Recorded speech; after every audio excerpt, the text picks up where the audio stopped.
The brutal murder of the beloved god Baldur did not just grieve the Norse pantheon. It triggered an escalating cycle of vengeance that directly unleashed Ragnarok. To understand how a single death ended the cosmos, we must look to Baldur, the god of light, beauty, and purity. He was so universally adored that his sudden, haunting dreams of his own demise panicked the entire realm of Asgard. Desperate to protect her son, the Queen Mother Frigg traversed the 9 realms to secure a sacred oath. She demanded that fire, water, metal, stone, diseases, beasts, and poisons all swear never to harm Baldur. But in her exhaustive quest, Frigg made one fatal, seemingly insignificant oversight. She deemed the young, fragile mistletoe plant growing west of Valhalla far too weak to ever pose a threat. With Baldur now seemingly invulnerable, the gods of Asgard created a cruel new sport to celebrate. They gathered in their great hall, joyfully hurling deadly axes, spears, and stones at Baldur just to watch them bounce harmlessly off his chest. But watching from the shadows was Loki, the trickster god, whose growing resentment burned hotter than ever. Loki disguised himself as an old woman and subtly pried the secret of the mistletoe from an unsuspecting Frigg. Armed with this devastating truth, Loki harvested the neglected plant and fashioned it into a sharp, enchanted dart. He returned to the Grand Hall, where the blind god Hoda stood alone, unable to join in the festive target practice. Loki slithered up to Hoda, offering to guide his hand so that he too could pay tribute to his brother Baldur's strength. Hoda threw the mistletoe dart, guided by Loki's malicious hand, expecting another harmless bounce.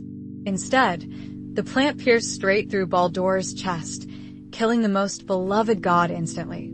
Silence fell over Asgard as the realization of this horrific betrayal settled into the hearts of the gods. But the Norse gods did not just grieve, they desperately plotted to undo the tragedy. Hermod the Swift rode the 8-legged horse Sleipnir down to the freezing, gloomy underworld of Helheim. He begged Hel, the half-decayed queen of the dead, to release Baldur back to the living world. Hel agreed, but on one impossible condition. Every single thing in the cosmos, living or dead, must weep for Baldur. The gods sent messengers to every corner of existence, and indeed, giants, men, beasts, and stones wept. But deep in a dark cave, they found a bitter giantess named Thok, who flatly refused to shed a single tear. Thok was none other than Loki in disguise, ensuring Baldur would remain trapped in the underworld forever. When the gods discovered this final, unforgivable treachery, their grief instantly hardened into absolute fury. Loki fled, transforming into a salmon to hide in the deep pools of a rushing waterfall. But the all-seeing gods fashioned a massive net, dragging the riverbed until they captured the thrashing trickster. They dragged Loki to a dark, damp cavern, where they also dragged his 2 innocent sons, Vali and Narfi. In a display of terrifying divine cruelty, the gods transformed Vali into a ravenous, wild wolf. The wolf instantly turned on his own brother Narfi, tearing him to pieces before the eyes of their bound father. The gods then took Narfi's fresh, warm entrails and used them to bind Loki tightly to 3 sharp-pointed rocks. To ensure the bindings would hold forever, the gods magically hardened the bloody ropes into unbreakable iron. But even this physical binding was not enough to satisfy the gods' thirst for vengeance.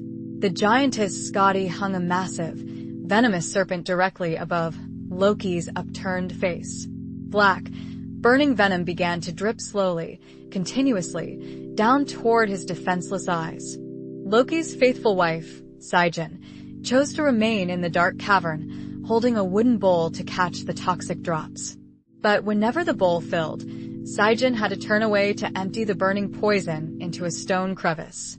In those agonizing seconds, the pure venom fell directly onto Loki's face, causing him to writhe in unspeakable torment.